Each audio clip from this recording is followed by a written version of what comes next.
What's going on, everybody? It's Adam here with another video. I just wanted to give you a tour today of this amazing tiny cabin that I'm living in. Just a quick backstory. I lived off-grid for years at a cabin I built. I'll pop a video on the screen here, the link. You can check that out if you're interested. I recently sold that about a year ago, and I've been in my van and now I'm cabin hopping. So this current cabin I'm at is actually not just a random spot. I'm actually recording an album here. The guy who owns it, him and his wife own it, he helps me record every time I have an album to do. So it just worked out that, hey, I got to record, you got a cabin, so here I am. So anyways, about this cabin. Yeah, like I say, it's about 9 by 11 feet. And that's really the perfect space for, one person. If you can learn to live minimally or simply. Two people could do it too, it'd be a lot tighter, but with me just being here on my own for the next little while, it's great. So yeah, at this cabin, there's no electricity or water, but more about the building itself.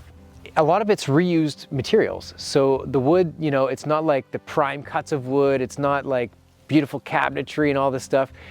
It's stuff that's been reused. The windows have been reused. The wood is like, seconds. It's got knots in it all over the place. Usually those are cheaper to buy than like, beautiful pine boards without any knots. That's the vibe. But that's what gives it all its character. And it's insulated, and it's got a wicked wood stove that keeps me nice and toasty most of the time. And I just wanted to give you like a B-roll highlight of all the cool things I'm telling you about in here. My favorite spot is probably the kitchen. I love the old cupboards they used. They're gorgeous, they're nice and big. And as you can see, they made good use of the vertical space in there. And all the shelves that they have all around the cabin are slab wood, And nearby here, and you find this kind of stuff out in the middle of nowhere, is a stump dump, where they dump a bunch of old slabs of wood or stumps, that kind of stuff. And a lot of these shelves in here have been salvaged from that spot. It's a really cool feature. And if you look around the whole cabin, it's got a lot of upper shelving. In a small space, that's key. You got to have storage up, like on the walls and high, so that you can move around down below on the ground. So they did a really good job at doing that. And of course, all the shelving is slab wood, so it just adds to the character of the place.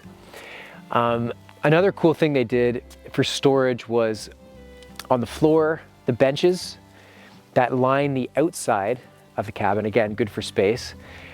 You can store stuff in them or under them. For the firewood, it's a big bench, once again made of slabs, and that's where they put all their firewood for the winter time. On the other side, they have a nice little bench with a nice, warm blanket on it, and you can just open that up and store stuff in there that you're not using.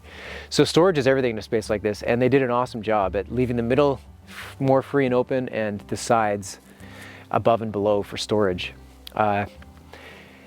My favorite spot in this cabin is the kitchen. The old cupboards they used are like just gorgeous. There's something about antique things that I love. And they're huge. You have a lot of space inside them to store all your food. And there's lots of shelving above to put, your coffee cups and your, spices and coffee and all that kind of stuff. So that is really nice. I love the kitchen in there. And right beside the kitchen, of course, is the wood stove. The wood stove is beautiful. It's an antique. I think it's from the early 1900s. And it's a cook stove, so you can actually, cook your coffee or make your coffee on there in the morning, which is what I do without having electricity. I'll make my coffee in one of those, espresso makers every day. And it's great. It's good coffee, Like I said earlier, there's no water, so I don't have a sink in the kitchen, but up above, again, on the storage, on one of the slabs above, there's a beautiful kind of porcelain pot with a spout on it. And I can stick about 7 or 8 liters of water in there, and you get used to that pretty quick, It might sound super rustic, but it's not so bad. There's a pot always on the stove full of water so that, the air gets nice and humid. It's pretty dry with the wood heat going all the time. And, that water is nice and warm all the time because it's sitting on the stove. So if I got to do some dishes, I'll just do them in there, and then dump the water and fill it full of snow again and go again. So that's how that works. The kitchen is a beautiful little setup off the grid. It's so simple. You use the wood heat to cook. I got my little spout for my water, and I have a simple food schedule so I don't have to do any crazy amounts of dishes unless I really feel like it, if I'm sick of, sick of my boring diet.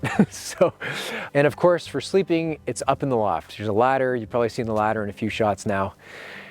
You just climb that very cool old work ladder. Again, everything in this cabin is amazing. It's basically room for sleeping and lying down and sitting up, of course, but I just go up there to sleep. And here's the view looking down from the loft. You can get a better view of the kitchen area and the wood stove there.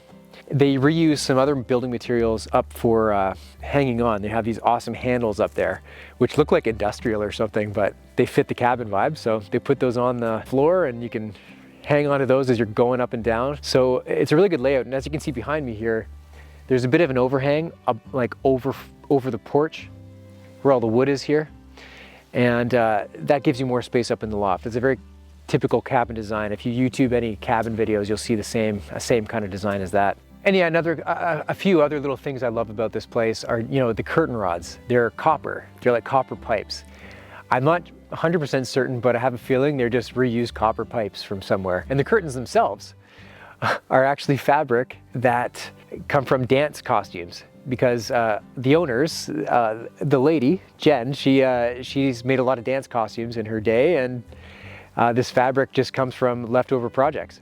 And they look great in there. Again, loads of character, right? It adds so much to the place. If you're using this video to get some ideas for your own little build, or tiny living in general, storage is everything. Use the perimeters up high, down low. You can totally get away with not having any power or water. It's harder, obviously, but I've adapted, and again, I'm going to do more videos on that coming up. But it's really kind of peaceful. It's a peaceful way to live, and it's simpler. Less things can go wrong that way. That's one way to look at it. Anyways, I hope you got something out of this video and took some ideas for yourself. And I'm gonna get back in there because it's kind of cold out here. I got some wood I'm chopping here. I'll be doing a bunch more of that as the winter goes on here. So thanks for watching, and I will see you at the next video. Cheers, everybody.